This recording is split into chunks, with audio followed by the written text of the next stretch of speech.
नमस्कार दोस्तों, स्वागत है आपका अपने YouTube चैनल पर। आज हम बात करने वाले हैं दोस्तों आरओ का जो पेपर फर्स्ट होता है जीएस का, उसके सिलेबस के बारे में। और बात करेंगे दोस्तों कि लास्ट ईयर का कट ऑफ कितना गया था, उसी हिसाब से हमें दोस्तों तैयारी लेकर के चल रही है, क्योंकि हमारे पास बचा हुआ है 2 महीने का समय। और 2 महीने में अगर हमारी बेस्ट रणनीति दोस्तों रहती है तो इस एग्जाम को हम बहुत आसानी से क्वालिफाई कर सकते हैं। तो पहले समझते हैं दोस्तों कि इसका प्री का सिलेबस क्या रहता है जो पेपर फर्स्ट होता है।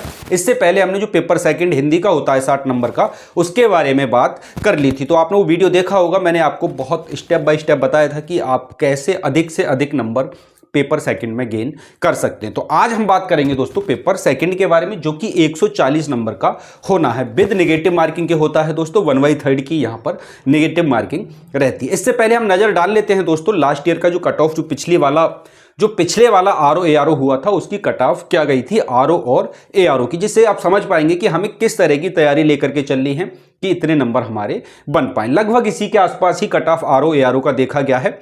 आप इसको ध्यान से समझने की कोशिश करिएगा। तो यहां से दोस्तों हम बात कर लेते हैं आरओ की और एआरओ की कट ऑफ की। तो ये जो कट ऑफ है दोस्तों, ये जनरल कट ऑफ है, मतलब जो सेक्रेटरियल पोस्ट होती है हमारी सचिवालय के लिए, उसके लिए पोस्ट है। यहाँ पे स्पेशल पोस्ट भी कुछ रहती है, जैसे उर्दू वाली होती है, हिंदी वाली होती है, और बीकॉम वाले जो डालते हैं लेखा वाली पोस्ट होती है। तो ये जनरल कट ऑफ है दोस्तों, इसको आप समझने की कोशिश करिएगा।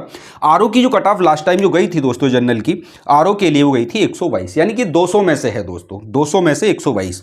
यहाँ पे ओबीसी की भी 122 ही गई थी, फीमेल की 112 गई थी, एससी की 105 गई थी, और एसटी की कट ऑफ 84 नंबर पे दोस्तों गई थी। तो आप देख रहे होंगे ओबीसी और एससी की कट ऑफ लगभग 60% पे काम हो जा रहा है। 200 नंबर का पेपर है, 122 कट ऑफ जा रही है। तो आपने दोस्तों 65 से 70% के बीच में अपनी तैयारी लेकर के चलते हैं आरओ के लिए, तो आप बड़ी आसानी से दोस्तों कट ऑफ में आ सकते हैं। इससे ज्यादा कट ऑफ लगभग आप मान के चलेंगे 30 तक बढ़ सकती है इस बार की कट ऑफ, अगर बहुत ज्यादा बढ़ी तो। लेकिन इसी के आसपास लगभग कट ऑफ आपकी रहने वाली है। ऐसा नहीं कि 150 160 के आसपास क्रॉस कर जाएगी। जैसे इलाहाबाद हाई कोर्ट में आरओ होता है, उसकी बहुत हाईएस्ट कट ऑफ जाती है, क्योंकि वहां पर नेगेटिव मार्किंग नहीं होती। बात कर लेते हैं दोस्तों एआरओ के कट ऑफ की। तो एआरओ की कट ऑफ में दोस्तों यहाँ पे कंप्यूटर सर्टिफिकेट मांगा जाता है आपका। ओ लेवल या ओ लेवल के समकक्ष कोई भी डिप्लोमा आप रखते हैं तो आप एआरओ के लिए भी एग्जाम दे सकते हैं। मतलब एग्जाम तो एक ही होगा, दोनों के लिए एक ही एग्जाम होता है, इसकी कट ऑफ अलग अलग आती है। तो आपके पास कंप्यूटर सर्टिफिकेट है दोस्तों, यहाँ पे एआरओ के लिए ओ लेवल मांगा जाता है यहाँ पर।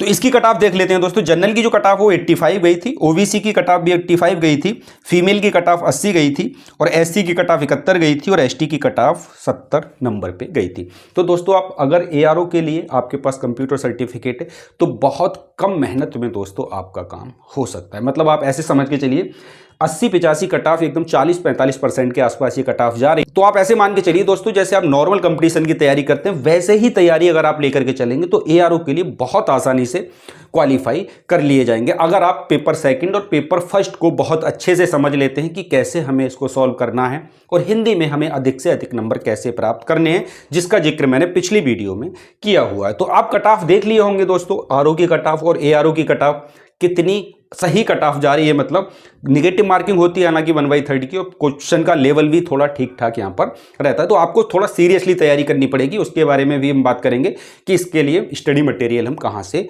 जुटा सकते हैं। आ जाते हैं दोस्तों हम अपना पेपर फर्स्ट सामान्य अध्ययन का जो हमारा पेपर रहने वाला है। यहाँ पे हमसे सब कुछ पूछा जाता है, लगभग जो भी हमारा जीएस का पोर्शन होता है उसमें सारे ही पोर्शन को शामिल किया गया है। यहाँ पे भारतीय इतिहास दोस्तों हमसे पूछा जाता है, कम से कम मान के चलिए दोस्तों यहाँ से 10 से 12 नंबर के क्वेश्चन पूछे जाने हैं। पूरा इतिहास यहाँ पर आपका रहने वाला है। इसके अलावा इतिहास में एक पार्ट और रहेगा आपका, भारतीय राष्ट्रीय आंदोलन, है ना, जो हमारा मॉडर्न इंडिया है, उसके ऊपर भी क्वेश्चन पूछे जाएंगे दोस्तों। तो यहाँ पे गांधी वगैरह से संबंधित क्वेश्चन ठीक ठाक पूछे जाएंगे। 1857 क्रांति और जितने भी गांधी जी ने सत्याग्रह वगैरह आंदोलन वगैरह किए हैं उनसे संबंधित चीज़ों को आपको बहुत ध्यान से पढ़ना। लगभग 10 से 12 क्वेश्चन यहाँ से भी आपको देखने को मिल सकते हैं, चूंकि ये सारा जो पोर्सन आ रहा है वो 140 नंबर का आ रहा है, आपको विदित होगा। अगला टॉपिक हमारा रहने वाला है दोस्तों भारत एवं विश्व भूगोल। तो आपको भारत और विश्व भूगोल को बहुत ध्यानपूर्वक पढ़ना, चूंकि यहां से भी इतने ही क्वेश्चन बनने की संभावना बनती है, लगभग इतने ही क्वेश्चन बनेंगे। इसके अलावा भारतीय संविधान, लगभग आप 10 से 15 क्वेश्चन देखेंगे, हर पोर्शन से 10 से 15 क्वेश्चन है, क्योंकि ये 10 से 12 टॉपिक ही रहते हैं और इनसे 10-10, 12-12 क्वेश्चन करके 140 नंबर आपके सेट किए जाते हैं। भारतीय संविधान से भी लगभग इतने क्वेश्चन रहेंगे, तो भारतीय संविधान आपको बहुत अच्छे से पढ़ना है दोस्तों। सामान्य विज्ञान, यहाँ पे तीनों विज्ञान रहेंगे आपके, फिजिक्स, केमिस्ट्री और बायोलॉजी। बायोलॉजी से क्वेश्चनों की संख्या थोड़ी ज़्यादा पूछी जाती है, लगभग 8 से 10 क्वेश्चन विज्ञान से भी आपसे पूछे जाने हैं। अगला टॉपिक हमारा रहने वाला दोस्तों यहाँ पे भारतीय कृषि, वाणिज्य, यातायात एवं व्यापार, इसे आप कह सकते हैं इकोनॉमिक्स यानी अर्थशास्त्र का ये पार्ट हो जाएगा। तो इतने ही क्वेश्चनों की संख्या लगभग आपको यहाँ से देखते हुए चलनी। अर्थशास्त्र में आपको करंट अफेयर के जो मुद्दे होते हैं, करंट अफेयर में जो अर्थशास्त्र बनता है, वहां से थोड़े क्वेश्चन ज्यादा उठा लिए जाते हैं, फिर भी आप अर्थशास्त्र को थोड़ा हल्का फुल्का देख सकते हैं। अगला टॉपिक रहेगा दोस्तों हमारा जनसंख्या, पर्यावरण, नगरीकरण एवं भारतीय और उत्तर प्रदेश की संस्कृति से संबंधित यहाँ पर क्वेश्चन पूछे जाने हैं। तो जनसंख्या वगैरह संबंधित आप अच्छे से पढ़ लेंगे। परीक्षा वाणी की जो बुक आती है उत्तर प्रदेश की, उसमें भारत की जनसंख्या और यूपी की जनसंख्या को आपको बहुत अच्छे से पढ़ना है, क्योंकि यहाँ से 3 से 4 क्वेश्चन निकालेगा वो। पर्यावरण से संबंधित चूंकि एक बहुत बड़ा मुद्दा चल रहा है, यहाँ से भी आपको ठीक ठाक देख के चलना है। और पर्यावरण के साथ साथ वन और नगरीकरण से भी संबंधित क्वेश्चन आपसे पूछे जाएंगे, तो इनको भी आप अच्छे से देखेंगे। इसके अलावा दोस्तों जो बहुत इंपॉर्टेंट पार्ट रहेगा हमारा, उत्तर प्रदेश की विशेष जानकारी, कम से कम दोस्तों 15 क्वेश्चन यहां से पूछे जाने। देखिए पूरा सिलेबस आप कवर करने के चक्कर में लगेंगे तो दोस्तों आप कहीं के नहीं रहेंगे। पहले हम समझ लेते हैं कि सिलेबस क्या है, फिर हम देखेंगे कि कौन कौन से पोर्शन पे हमें अधिक से अधिक मेहनत करने की आवश्यकता है। तो उत्तर प्रदेश विशेष जानकारी दोस्तों, परीक्षा वाणी की एक बुक आती है जो पीसीएस के लिए आती है, मोटी वाली बुक, आप उसका सहारा ले सकते हैं। यहाँ पे सब कुछ आपको वहीं से मिल जाएगा, कुछ भी बाहर से नहीं जाने वाला है। और बहुत ध्यान से आपको उत्तर प्रदेश के बारे में, उत्तर प्रदेश की संस्कृति, उत्तर प्रदेश के इतिहास, उत्तर प्रदेश का भूगोल, उत्तर प्रदेश का अर्थशास्त्र, ये सारे टॉपिक दोस्तों आप बहुत ध्यान से पढ़ने की कोशिश करें। या फिर मैं आपको एक बुक बता देता हूँ, आप इस बुक की मदद भी ले सकते हैं अगर बहुत अच्छा स्कोर आपको जीएस के यूपी जीके वाले पोर्शन में करना है। तो मैं आपको एक बुक सजेस्ट करता हूं जीके के लिए दोस्तों, एक किरण की बुक आती है, आप इसको ध्यानपूर्वक देख लें। इसमें टॉपिक वाइज आपको प्रैक्टिस करने के लिए लगभग 2670 प्लस क्वेश्चन दे रखे हैं, आप इनकी प्रैक्टिस टॉपिक वाइज कर सकते हैं। देखिए यहां पर आप देख सकते हैं जितने भी टॉपिक आपके यूपी पीसीएस आरओ में आते हैं, सबके सब दोस्तों इस बुक में दिए हुए। मैं खुद इसकी तैयारी दोस्तों इसी बुक से कर रहा हूं, क्योंकि प्रैक्टिस करने के लिए यहां पर एक एक टॉपिक से 200 250 क्वेश्चन है दोस्तों, तो आपको सही मार्गदर्शन मिल सकेगी। इसलिए ये बुक आपको दिखा देता हूं, क्योंकि ये बुकें बहुत आम बुक हैं, सबको पता है। घटना चक्र के बारे में अगर कोई बता रहा है तो ऐसा नहीं कि प्रमोशन कर रहा है, एक बढ़िया बुक है। परीक्षा वाणी की जो बुक आती है ना सब्जेक्ट वाइज, वो भी बहुत अच्छी बुक है। तो आपको जो बेहतर लगे दोस्तों आप उससे तैयारी कर सकते हैं। मैं तो बता रहा हूं कि आप इस तरीके से यूपी जीके में अधिक से अधिक नंबर पा सकते हैं, क्योंकि यहां पे ठीक ठाक क्वेश्चन दोस्तों पूछे जाएंगे। इसके अलावा दोस्तों करंट अफेयर का भी ठीक ठाक पोर्शन आपसे पूछा जाएगा। लगभग मान के चलिए 10 से 15 के बीच में क्वेश्चन यहां पर रखे जाएंगे, जो कि भारत की समसामयिकी से संबंधित क्वेश्चन आप रहने वाले हैं। इसके अलावा 3 से 4 क्वेश्चन, हो सकता है 5 क्वेश्चन आपको रीजनिंग के भी देखने को मिल जाए। तो ये रहा दोस्तों आपका पूरा पेपर फर्स्ट का सिलेबस, इसमें कुछ भी नहीं छूटा है। जितने भी टॉपिक आएंगे आप प्रीवियस ईयर का पेपर उठा के देखेंगे तो आप देखेंगे कि यहीं से इन्हीं टॉपिकों से घुमा फिरा के क्वेश्चन पूछे गए। अब बात आती है दोस्तों कि कितना स्कोर किया जाए और बेस्ट रणनीति क्या होनी चाहिए कि हमारा सिलेक्शन आरओ और एआरओ दोनों के लिए बहुत आसानी के साथ हो जाए।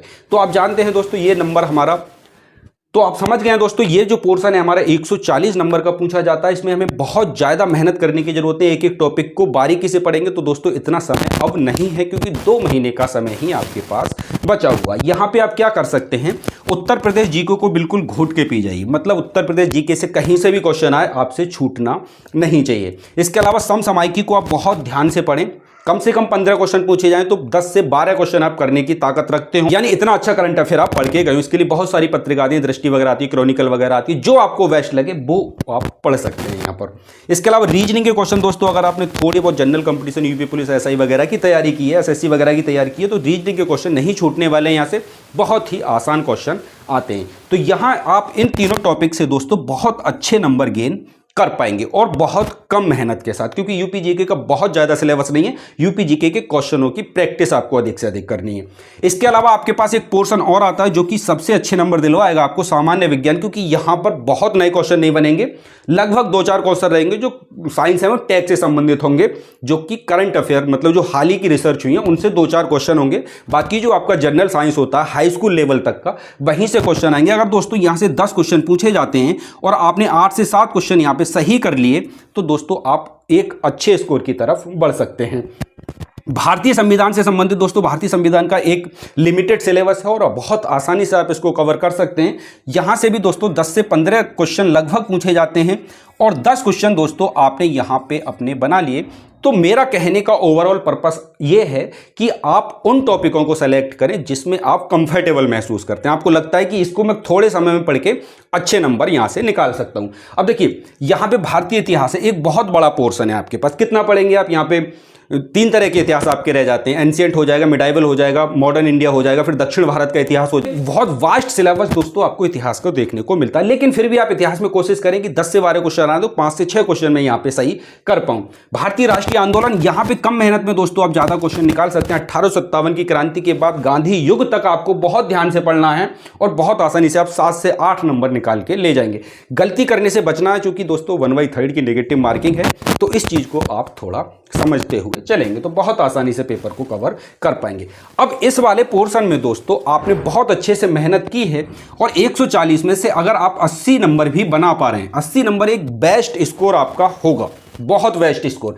अगर आप एआरओ के लिए ही टारगेट कर रहे हैं तो दोस्तों आप फिर 60 नंबर भी बना लेंगे, 70-75 नंबर भी बना लेंगे, तब भी बहुत अच्छा स्कोर है। मैं ये आरओ के लिए बता रहा हूं कि आरओ के लिए अगर आप शॉर्ट लिस्ट होना चाहते हैं तो कम से कम 80 नंबर दोस्तों यहां पर आप बना के लेके जाइए। ये जब आपका जीएस का पोर्शन थोड़ा कमजोर है ना। तो जब जीएस का पोर्शन थोड़ा कमजोर है तो कम से कम हम 60% क्वेश्चनों को तो सॉल्व कर ही सकते हैं। इसके अलावा अगर आपका जीएस का पोर्शन कमजोर है तो आप हिंदी वाले पोर्शन पे बहुत अच्छे से काम करें।